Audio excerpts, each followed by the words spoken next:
హజరత్ ఉమర్ రజియల్లాహు గారు వ్యవసాయాభివృద్ధి కోసం చాలా ప్రయత్నం చేశారు. రైతులకు అనేక సదుపాయాలు కల్పించారు. భూములు సాగుబడి చేసే విషయంలో వారి సలహాలు తీసుకునేవారు. నీటిపారుదల కోసం యావత్తు దేశంలో కాలువలు తవ్వించారు.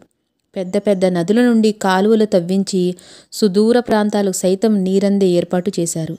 ఇన్ని సదుపాయాలు కల్పించినప్పటికీ వెనుకటి ప్రభుత్వాల కంటే తక్కువ శిస్తు చేయడం జరిగింది.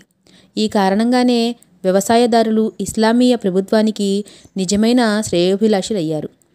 వ్యవసాయదారులకు ఎలాంటి అన్యాయం జరిగినా వెంటనే హజరత్ ఉమర్ రజియల్లాహు గారి దగ్గర చర్యలు తీసుకునేవారు. ఒకసారి సిరియాకు చెందిన ఒక రైతు వచ్చి, మీ సైన్యం నా పొలాల గుండా వెళుతూ మొత్తం పంటను సర్వనాశనం చేసి వేసింది అని చెప్పాడు. ఈ ఫిర్యాదు విని హజరత్ ఉమర్ రజియల్లాహు గారు వాస్తవం రాబట్టి దాని తర్వాత అతనికి నష్టపరిహారం క్రింద ఆ వ్యవసాయదారునికి 10,000 దిర్హములు డబ్బు ఇచ్చి పంపించారు. చూసారా ఎంత త్వరగా ఆ రైతుకు జరిగిన నష్టాన్ని తీర్చారో హజరత్ ఉమర్ రజియల్లాహు గారు.